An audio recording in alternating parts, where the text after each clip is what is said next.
People think success starts with money, with connections, with education, or with talent. But let me tell you the truth. None of that matters if you don't believe in yourself. I've seen people with degrees, with resources, with every advantage in the world, and they still fail because deep down they don't think they deserve success. On the other hand, I've seen people who had nothing, no money, no support, no fancy background, and they made it because they had one thing: belief. Self-belief is the foundation. It is the bedrock that everything else is built on. Without it, you're building your house on sand, and the first storm will wipe it out. Think about it. When you wake up in the morning, who's the first person you see? Yourself. And before the world even gets a chance to tell you what you can or cannot do, your own voice has already spoken. That's why belief matters so much. If the voice inside your head is saying, "Oh, you can't do this, you're not good enough, you don't have what it takes," then it doesn't matter how much talent you have. You'll sabotage yourself before the race even begins. But if the voice inside you says, "I can, I will, I must," then even if the world laughs, even if the door's closed, even if you get knocked down 10 times, you'll keep getting up because you know deep down you're built for it.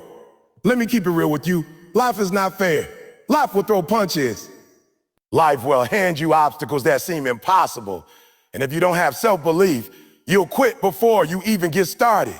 Self-belief is not arrogance. It's not pretending you're better than everybody else. It's the quiet confidence that I may not know everything, I may not have everything, but I believe in me enough to learn, to grow, to fight, to keep going. That's why it's the foundation. Because everything else can be taken from you, but if you still believe in yourself, you can rebuild. Now, you can lose a job, but if you believe in yourself, you'll create another opportunity. You can lose friends, but if you believe in yourself, you'll keep moving forward. You can be broke, but belief will push you to hustle until you rise again.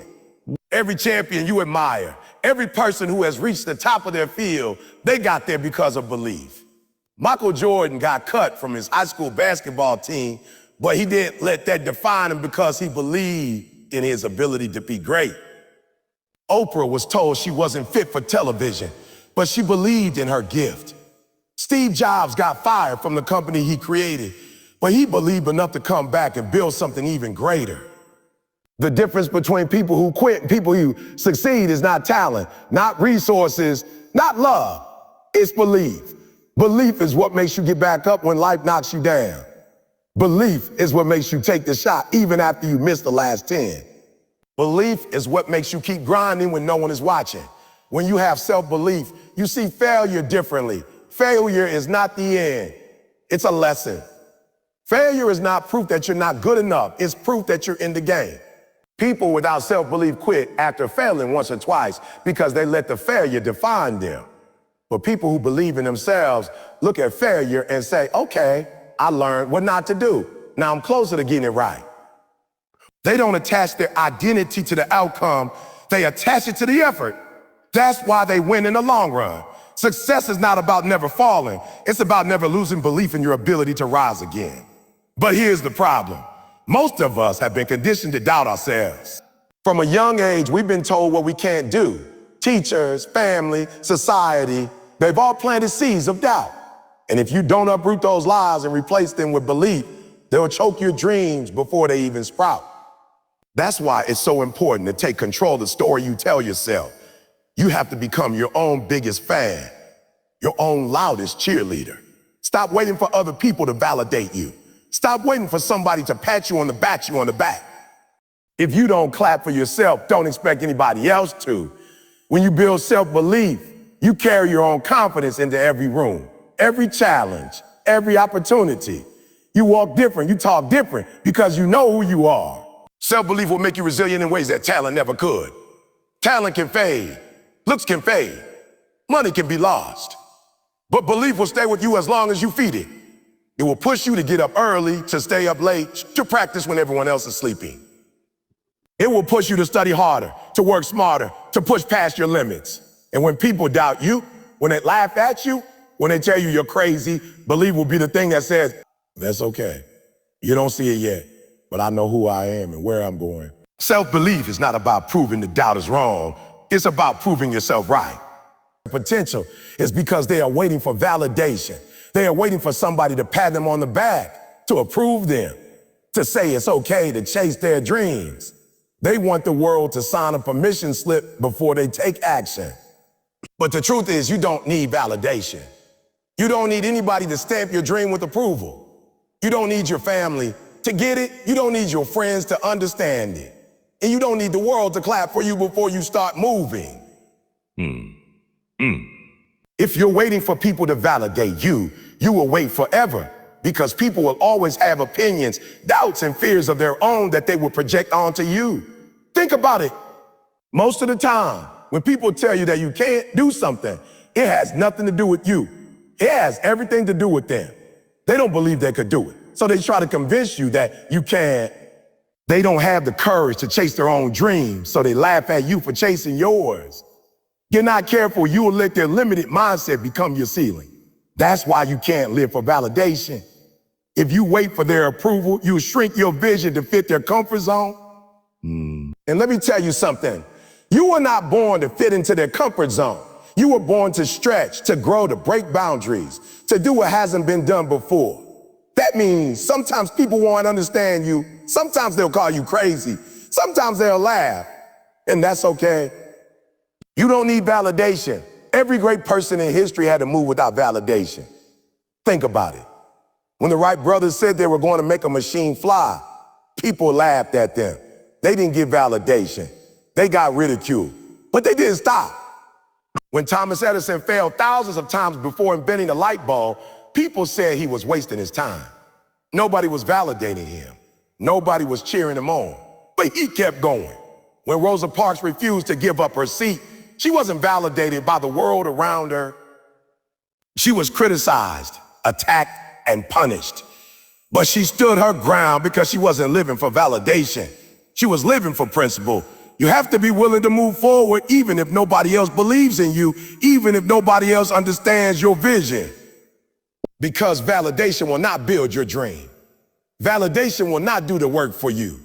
Validation will not get you to the finish line. Now let's be real. If your confidence only exists when other people cheer for you, there's not confidence, it's dependency. If you can only move when people say you're great, you'll stop the moment they criticize you. If you can only grind when people say they believe in you, you'll quit the moment they doubt you. That's why it's so dangerous to depend on validation. People are fickle. One day they'll praise you. The next day they'll tear you down. One day they'll clap for you. The next day they'll gossip about you. If your confidence is built on their approval, your confidence will crumble every time they change their opinion. But if your confidence is built on your own self-belief, then no matter what they say, you keep moving. Now, I remember hearing someone say, if you live for their applause, you'll die by their criticism. And that hit me, because so many of us are chasing claps instead of chasing purpose. We're so busy trying to make everybody else proud that we forget to make ourselves proud. We're so focused on making sure people like us that we stop doing the very thing that made us unique. Validation can become a prison if you let locking you inside of other people's expectations. But when you break free from needing validation, that's when you experience real freedom. That's when you stop asking, what would they think of me? And start asking, what do I think of me? That's when you stop performing for the crowd and start living for your calling. You don't need validation because everything you need is already inside you. You already have the gifts, the talents, the vision, the grind. The only thing missing is your own permission. Stop waiting for people to agree with your dream before you chase it. Stop waiting for the perfect moment when everybody supports you, because that moment is never coming. Some of the closest people to you might never understand your vision, and that's okay. It's not their vision, it's yours. It wasn't given to them. It was given to them. It was given to you. Stop expecting them to validate something that was never theirs to begin with. Validation will always be temporary. Even if they approve of you today, they might disapprove tomorrow. Even if they clap today, they might criticize next week. That's why you have to learn to validate yourself. You have to be the one to wake up every morning and say, I'm enough. I'm capable. There will be days when you wake up and nothing goes right. When every door feels locked, when every plan you have falls apart. There will be moments when you feel like the whole world is against you. When people you thought were in your corner walk away, when opportunities vanish before you can grab them. In those moments, the only thing that keeps you from giving up is belief. Belief is the fuel that keeps you going when everything else has been drained. You've got to understand something. Resilience is not about being superhuman. It's not about never feeling pain, never getting tired, never wanting to quit. Resilience is about continuing even when you feel all of that. Resilience is about looking at the storm, knowing it's rough, knowing it hurts, and still choosing to push through it. And the only reason you ever choose to keep pushing is because you believe. Because deep down you know there's something on the other side of the struggle. Without belief, there is no resilience. Without belief, the moment life knocks you down, you stay down. But with belief, you rise every time, stronger, tougher, wiser. Look at every person who's made it through adversity, athletes, entrepreneurs, leaders, activists, and you'll see the same pattern. They weren't the ones who had it easiest. They weren't the ones who never failed. They were the ones who refused to let failure have the last word. They believed they were built for more, and that belief gave them the resilience to take hit after hit and keep going. Think about Nelson Mandela, 27 years in prison, and yet he walked out bitter, not broken, but ready to lead a nation. That's resilience fueled by belief. Think about Malala, who was shot for wanting an education, yet came back louder, stronger, more determined. That's resilience fueled by belief. If they didn't believe their lives had a purpose, if they didn't believe their fight meant something, they would have quit long before the breakthrough. And let me make it plain. Life is not asking you if you want to be tested. It's going to test you regardless. Life is going to throw losses your way. You're going to face heartbreak, disappointment, rejection, failure. You can't avoid it. But what you can't choose is whether you let it crush you or whether you let it build you. And the deciding factor is belief. If you believe you're not good enough, every setback becomes proof of your weakness. If you believe you don't have what it takes, every failure becomes the end of the story.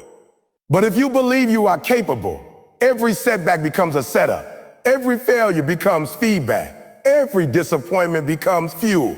Resilience is not built in comfort. It's built in the furnace of difficulty. And belief is what allows you to stand in the fire and not run. Most people quit not because they can't go on, but because they stop believing they can. Quitting happens in the mind before it happens in reality.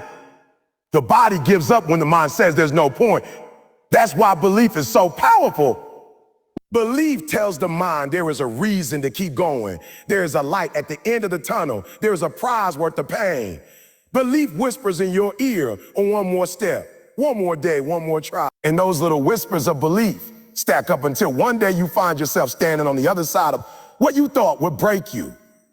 I'm telling you, resilience is not about never falling.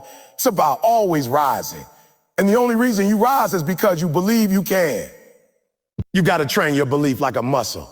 Every time you get up after a fall, your belief gets stronger. Every time you keep pushing when others quit, your belief grows. And the stronger your belief, the stronger your resilience. You've got to get to the point where your belief is so unshakable that no matter what life throws at you, you say, I will not quit. I will not break. I will not break. I will not stop.